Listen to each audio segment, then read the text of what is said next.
श्री गोवर्धन महाराज महाराज, तेरे माथे मुकुट विराज रहे।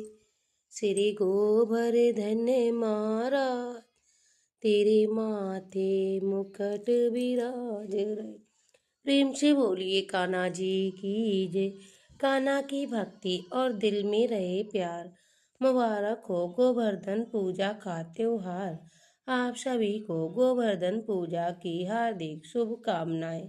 गोवर्धन पूजा का त्योहार हर साल कार्तिक मास के शुक्ल पक्ष की प्रतिपदा तिथि को और दीपावली के ठीक अगले दिन मनाया जाता है। इस दिन गोवर्धन और गौ माता की पूजा का विशेष दिन होता है। लोग अपने घरों में गोबर से गोवर्धन पर्वत के चित्र बनाकर गोवर्धन भगवान की पूजा आराधना करते हैं और भगवान श्री कृष्ण वासुदेव की पूजा अर्चन करते हैं। और गोवर्धन पूजा के इस शुभ अवसर पर हम सब सुनेंगे गोवर्धन पूजा की संपूर्ण कथा। पौराणिक कथा के अनुसार कहा जाता है, एक बार अपने बचपन में नटखट कान्हा जी ने जब ग्वाल बालों के साथ खेल कूद कर घर आए, तब मैया यशोदा घर में तरह तरह के पकवान बना रही थी। कन्हैया ने अपनी मैया से पूछा, हे मैया, आज घर में तरह तरह के पकवान क्यों बनाए जा रहे हैं? मुझे खाना है। इस पर मैया यशोदा ने कहा कि ये पकवान तो स्वर्ग के देवता देवराज इंद्र के लिए बनाए हैं। पहले उन्हें भोग लगाएंगे, उसके बाद तुम खा लेना। बाकी लोगों को भी खिलाया जाएगा। इंद्र देवता नाराज हो जाएंगे, फिर बारिश भी नहीं होगी। जब बारिश ही नहीं होगी तो सारी जमीन भी बंजर हो जाएगी, जिस पे मुझे, तुमने और बाकी सब लोगों को अनाज भी नहीं मिलेगा। माता यशोदा मैया की बात सुनकर छोटे से कन्हैया ने अपनी मैया से पूछा, ये बात बताइए, क्या कभी आपने इंद्र देवता को देखा है?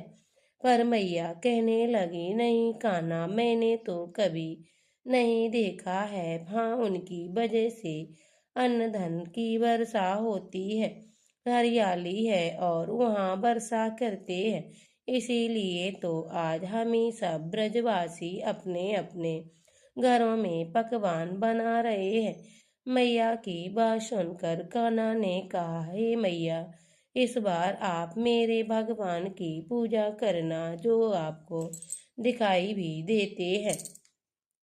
आपसे पकवान भी मांगकर खाएंगे। अब मैया कहने लगी, हाँ। नंद बाबा और ब्रज के सभी लोगों के सामने आई।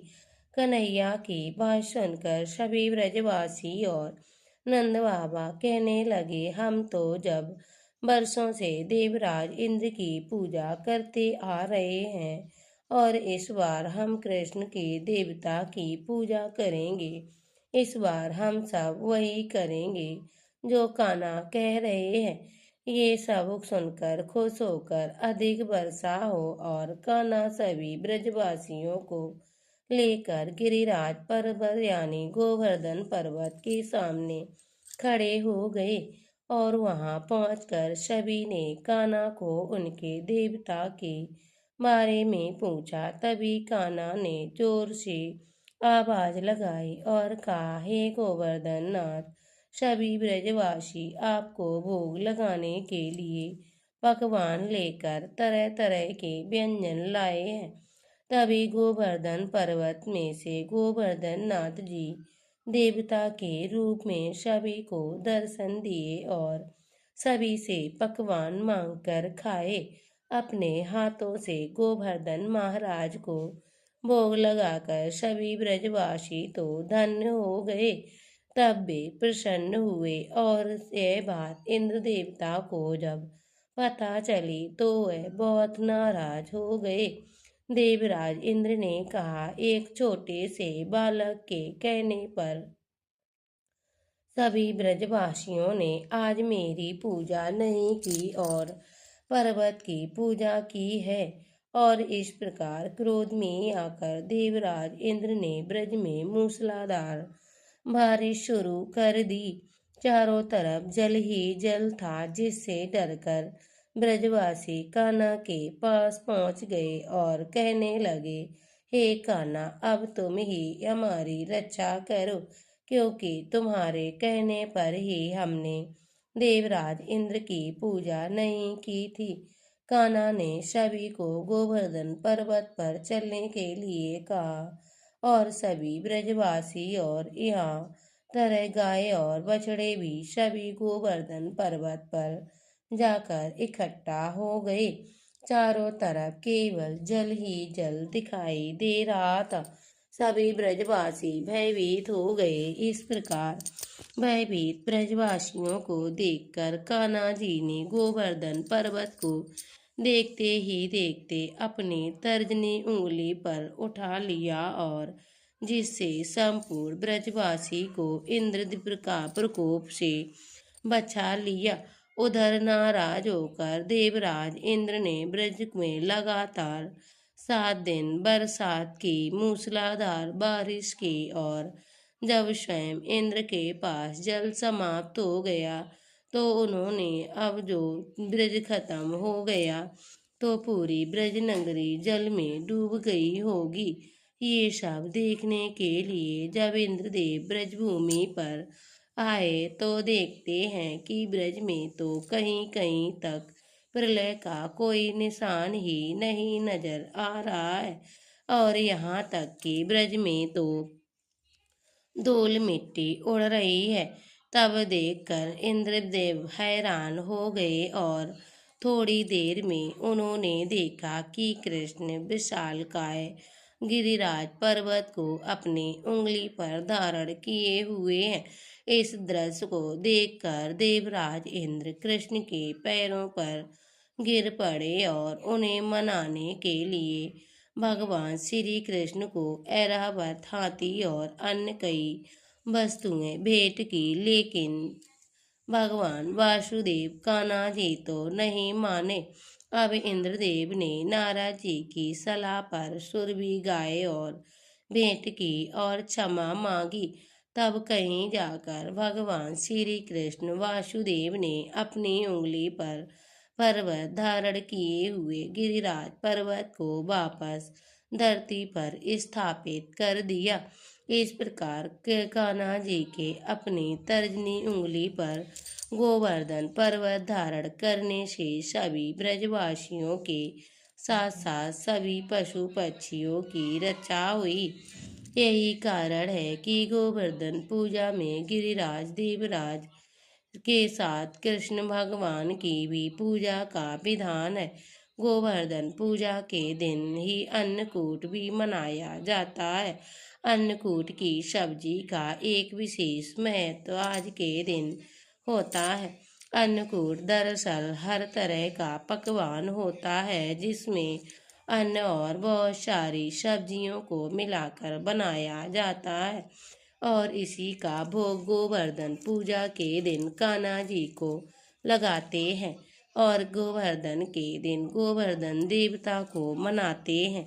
और इससे अलावा जो लोग एंगे के अपने घर में पशु हैं, चाहे वो गाय बैल बछड़ा ही क्यों ना हो, उन्हें भी सजाते हैं, उनकी पूजन अर्चन करते हैं, विधि विधान से पूजन करते हैं, कथा भी सुनी जाती है और सबसे आखिर में अन्नकूट का प्रसाद बांटते हैं।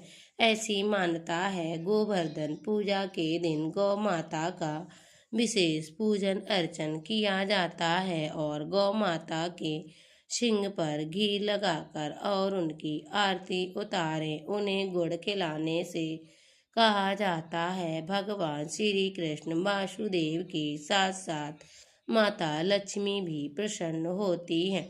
गोवर्धन पूजा के लिए या तो घर के बीचों बीच आंगन में या आपको भगवान श्री कृष्ण के सभी गोवासियों की और गोबर से गाय की और गोबर प्रवर्धन आकृति बनाते हैं और अपने आंगन में बना सकते हैं या घर के मुख्य द्वार पर बनाते हैं। एक दिन पहले अगर आप बनाएंगे तो गोवर्धन पूजा तक ये गोबर जो आकृति बनाते हैं ये सब आपको पूजा करने में कोई दिक्कत नहीं होगी।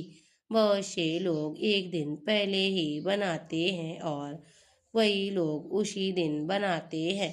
आपको जैसी सुविधा हो वैसे हम सब बनाते हैं। अगले दिन कान्हा जी की मूर्ति या भगवान की फोटो तस्वीर रखकर पूजन अर्चन करते। साथ ही आज के दिन गोवर्धन पर्वत की परिक्रमा भी की जाती है। तो आपके पास भगवान श्री कृष्ण वासुदेव के गोद में उठाकर गोवर्धन पर्वत की 7 परिक्रमा कर सकते हैं। साथ ही गोवर्धन पर्वत और कान्हा जी को आज के दिन आपको पकवान बनाए शुद्ध सात्विक होना चाहिए। मिठाई फल का भोग लगाएं। दिन देवराज इंद्र, वरुण, अग्नि और राजा बलि की भी पूजा करनी चाहिए। कान्हा जी को आज के दिन दही शक्कर का माखन मिश्री का भोग लगाएं। कान्हा जी को तुलसी दल अर्पित करना बहुत जरूरी होता है। उसके बिना भगवान भोग स्वीकार नहीं करते हैं, चाहे वो 56 ही भोग क्यों ना हो। तुलसी दल के बिना सारे भोग अधूरे हैं।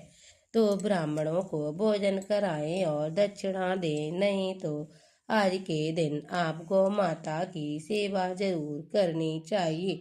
माता को हरा चारा खिलाएं। नहीं तो आप गौशाला में दान दक्षिणा कर सकते हैं। गोवर्धन पूजा की तरह आकृति बनाएं, पूजा करें और हम सब मिलकर भगवान की जय जयकार करें। प्रिय भक्तों, आपको ये वीडियो अच्छी लगे तो वीडियो को लाइक करिए, चैनल को सब्सक्राइब जरूर कर लीजिएगा ताकि साथ ही नोटिफिकेशन भी आपको समय पर मिलता रहे। मिलते हैं अगली वीडियो के साथ, तब तक के लिए जय श्री कृष्णा, राधे राधे।